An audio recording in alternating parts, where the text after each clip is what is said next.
deixou fora. E aí perguntamos, e qual é a teoria espírita que nós temos hoje? Que teoria nós temos? Nós temos uma teoria que a gente não conhece como foi que ele pesquisou? É meio estranho isso. Mas existe uma segunda teoria. A segunda teoria para trabalhar passes e magnetismo é a teoria do magnetismo. Orientado por quem? Por ele, conforme nós veremos daqui a pouco.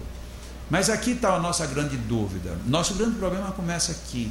Aqui nós temos dois dos maiores nomes do magnetismo mundial. Lógico, do tempo nosso, no tempo moderno. O de cá, como está o nome dele ali impresso, e é muito repetida essa gravura, todo mundo sabe quem é. Anton Mesmer. Franz Anton Mesmer. Esse é o Mesmer. E o outro? O outro é o... Aí o outro, quem não tiver uma leitura mais apuradinha, não vai nem ter ideia que esse homem existiu. É o famoso Barão de Poté. Famoso por quê? Porque foi um dos maiores magnetizadores práticos, foi a maior autoridade em magnetismo na Europa, foi o presidente da maior associação de magnetizadores do mundo. Ele teve, a exemplo do que Allan Kardec fez com a Revista Espírita, ele foi o dirigente da Revista de Magnetismo por mais de 30 anos. E ele experimentava tudo em magnetismo. Esse homem tem uma infinidade de livros. O primeiro, Mesmer, há 4 anos e pouco mais de alguns meses, ele recebeu a primeira tradução para o português. Até há 4 anos não se conhecia Mesmer em português. Paulo Henrique de Figueiredo, de São Paulo, publicou um livro pela editora La Chatre, chamado Mesmer, livro este que inclusive recentemente está esgotado também. E o outro, Barão de Poté, que foi quem escreveu mais livros sobre magnetismo, vai ter o primeiro livro dele traduzido para o português, que vai ser lançado no próximo mês, no dia 22 de abril, na cidade de Pelotas, na ocasião do 4º Encontro Mundial de Magnetizadores Espíritas. O primeiro livro dele vai ser traduzido agora. Ou seja, 2 dos grandes, dos maiores nomes do magnetismo, nós, como público brasileiro, eram para nós totalmente desconhecidos. Mas tem mais 3 personagens aqui que nos inquieta também passarem despercebidos. Esse primeiro aqui, Marquês de Pusseguir, esse homem foi tão relevante no processo que ele foi quem codificou o que Mesmer não escreveu. O que Mesmer fez e não escreveu foi ele. Ele é considerado o pai do sonambulismo. E Deleuze, que foi o grande orientador do magnetismo de Mesmer, abre o seu primeiro livro fazendo uma dedicatória e um agradecimento a Marquês de Pusseguir. Tamanha a relevância desse homem. Até hoje não tem nenhum livro do Marquês de Pusseguir traduzido para o português. Aquele outro lá de cima é muito conhecido no mundo inteiro, Senhor La Fontaine, mas é conhecido por conta de historinhas. Ninguém conhece ele como magnetizador. O maior magnetizador que este mundo já viu com magnetismo a partir do olhar. Ele tinha um olhar tão poderoso que até nas gravuras o olho dele se sobressai. Ele olhava para uma pessoa e hipnotizava. E não era hipnotizado e levar a pessoa para um transe hipnótico. Ele exercia um domínio fantástico. E ele fez experiências até esdrúxulas, tipo se posicionar frente a uma cobra naja e dizer: vou matar a cobra com o olhar.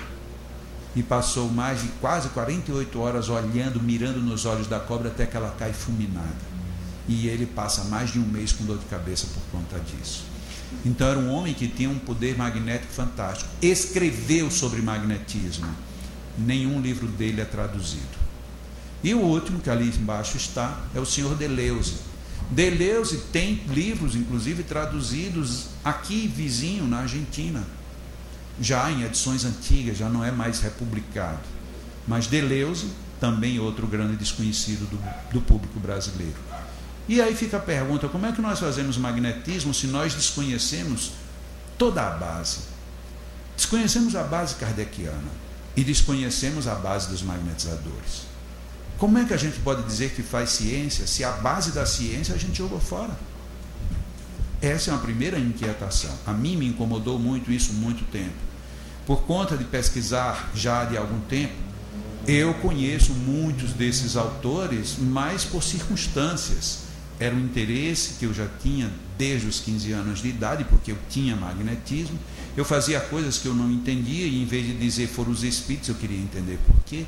E aí o único jeito que eu tinha era ir buscar. E busquei. Hoje já tem algumas coisas muito interessantes, mas muitas delas em inglês arcaico. Quem não tem a aptidão para o inglês, para a língua inglesa, fica até difícil. Ou para o alemão, que aí eu já não tenho nenhum domínio.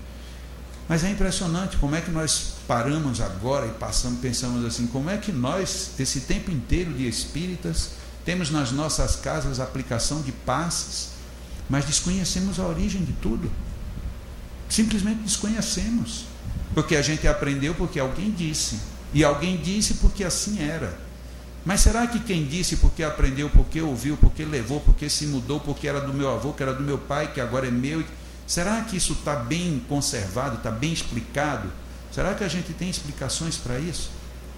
É a nossa proposta de, pelo menos, já que não dá para ir nesses autores clássicos, pelo menos vamos ver o que Allan Kardec e os espíritos nos disseram dentro dessa proposta. Livro dos Espíritos, questão 33.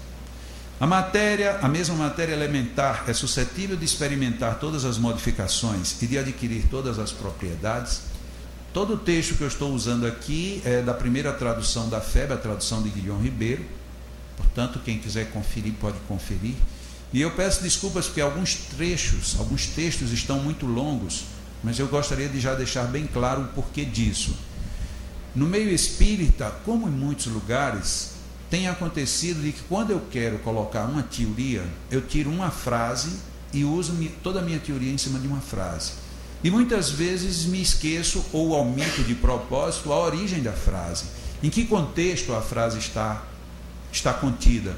Porque na hora que eu tiro uma frase sem dizer todo o contexto, eu posso dizer o contrário do que a frase está dizendo. Por exemplo, eu poderia dizer, Deus não existe.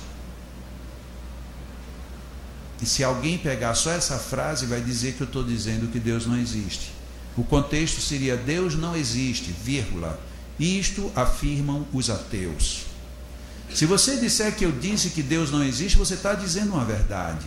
Mas você não está contextualizando em que sentido eu disse isso. Então, para evitar que alguém diga que os textos que aqui serão apresentados, eles estão pinçados, os textos em alguns momentos serão um pouco longos, e não vou ler todo, mas pelo menos fica bem explícito de onde veio e do que trata o assunto. A questão de Allan Kardec é muito interessante.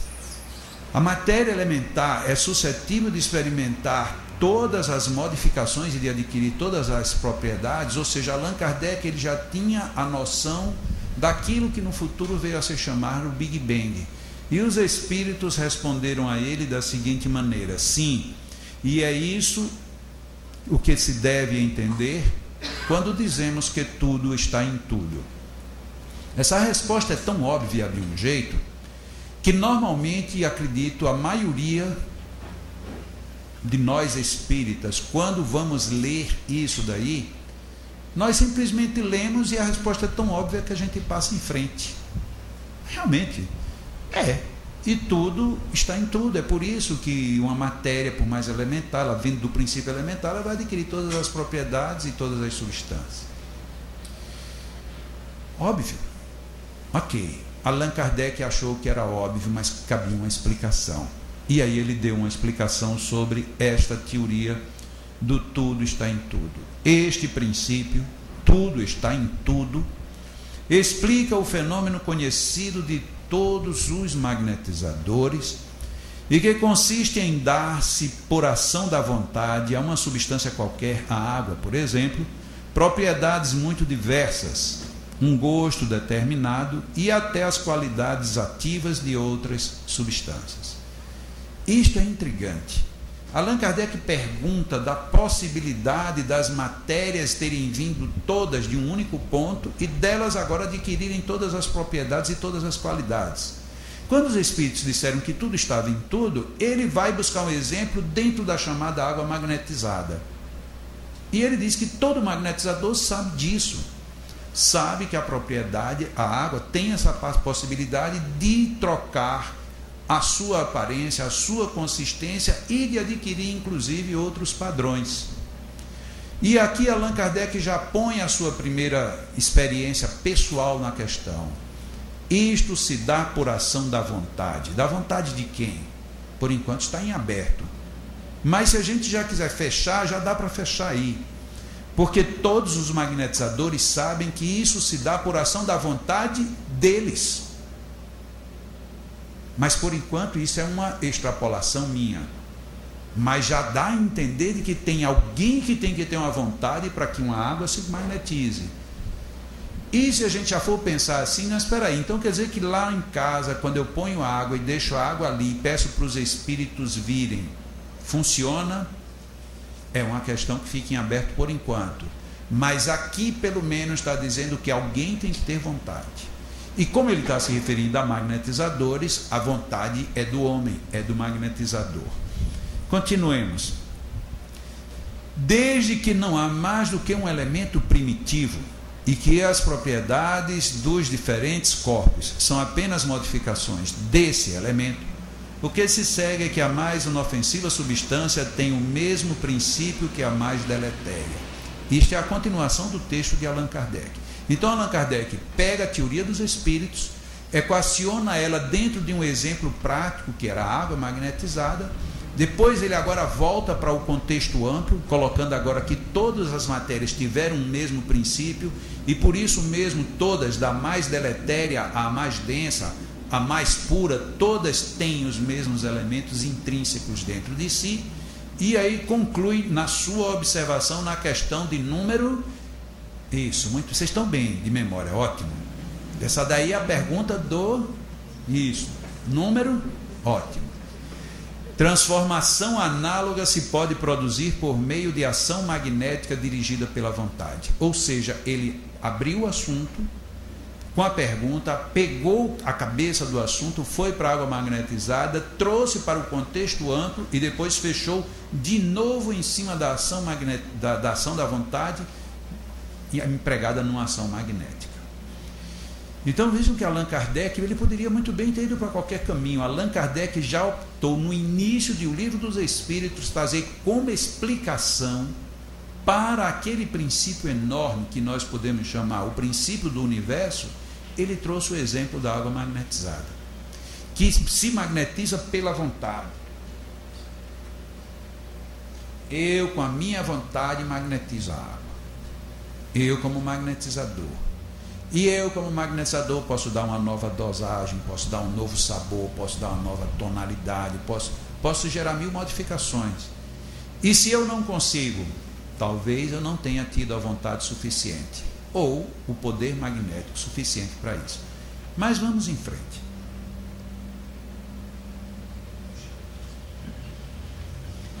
Questão 424, ainda do Livro dos Espíritos. Por meio de cuidados dispensados a tempo, podem reatar-se laços prestes a se desfazerem e restituir-se à vida a um ser que definitivamente morreria se não fosse socorrido? Eu sei que aqui vocês colocariam o R diferente, mas fora disso, eu acho que a gente faria a leitura do jeito que eu fiz.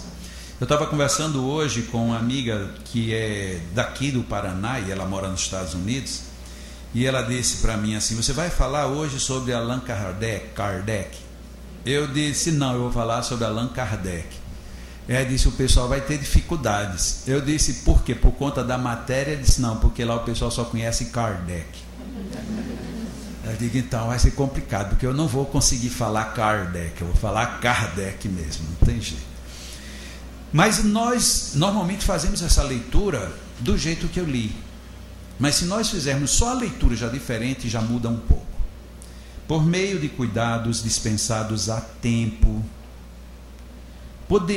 podem reatar-se laços prestes a se desfazerem e restituir-se à vida um ser que definitivamente morreria se não fosse socorrido? Vejam que é uma pergunta diferente daquela lida direta. Allan Kardec colocou os espíritos num canto de parede. E aí?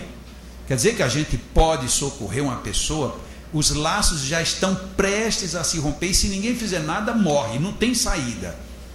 Allan Kardec não queria aquela resposta chegada